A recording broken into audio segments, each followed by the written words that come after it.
Unioni Studentor i Fakultetit të Studimeve Islame ka organizuar seminar me temën Në shërbim të fesë dhe kombit, kontributi Hafiz Ali Efendi Koçës dhe Vebe Ismailit.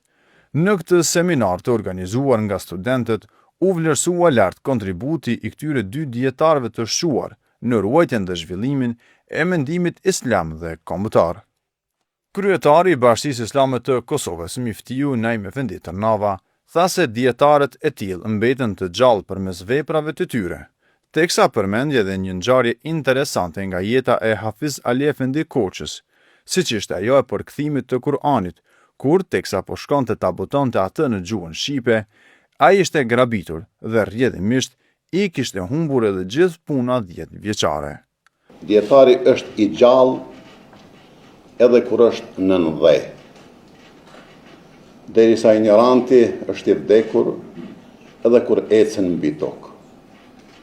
Ndaj, ne fizikisht këta nuk i kemi në mesin tonë, mirë po me kontributin e tyre, me punën e vazhdueshme të tyre në përhapjen e fjalës së Madhit Zot Xheleshanuhu, të pejgamberit alayhis salam, sikur edhe tash në këtë moment janë në mesin tonë. Ndërkohë, dekani i Fakultetit të Studimeve Islame, Islam Hasani, theksoi angazhimin e studentëve gjatë këtij muaji, duke organizuar aktivitete të ndryshme me karakter shkencor dhe ndërfetar. Gjatë 3 javëve të fundit kemi pas një numër të aktiviteteve.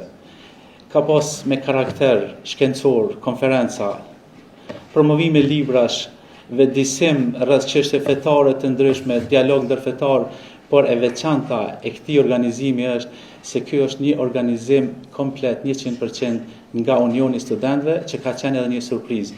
Ne nuk i kemi pa programin deri në ditën e fundit, për shkak se kemi deshur me lënë të lirë me bë dhe me të vërtet një surprizë e mirë.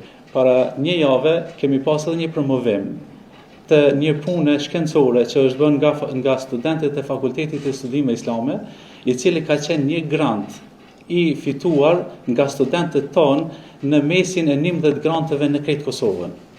Në këtë seminar, studentët prezantuan edhe veçoritë e mendimtarëve të shuar islam të asaj kohe, duke theksuar se puna dhe angazhimi i tyre mbeten frymëzim edhe në ditët e sotme. Të gjitha mësimet e marra, deshi tua mësonte të tjerëve që me kthimin e tij në Shqipëri pas studimeve, madje ai ishte ndër mësuesit e parë të mësimdhënëtores së parë shqipe. Veprat e Hafiz Ali Koçës. Hafiz Ali Koça kishte shkruar vepra në lëmi të ndryshme, mirë po nëse i veçojmë ato të aspektit fetar janë Mevludi i botuar në vitin 1900, tefsiri i Kur'anit i cili ka mbetur në dorëshkrim me një vëllim prej 2000 faqesh, i punuar gjatë viteve 1920 deri në vitin 1924. Një tjetër kontribut shumë i rëndësishëm i Hafiz Ali Koçës ishte edhe mbrojtja e fesë islame nga ideologjitë e kohës, sikurse ateizmi dhe komunizmi. Në atë periudhë po përhapeshin ide që mohonin Zotin dhe e largonin fenë nga jeta e njerëzve. Ai i shihte këtu si rrezik të madh, jo vetëm për fenë, por edhe për moralin dhe shoqërinë. Hafiz Ali Koça ishte ndër të parë që kritikoi komunizmin të shqiptarët. Në librin e tij Bolshevizma, ai përshkrui komunizmin si një ideologji që mohon Zotin dhe dëmton jetën shpirtërore.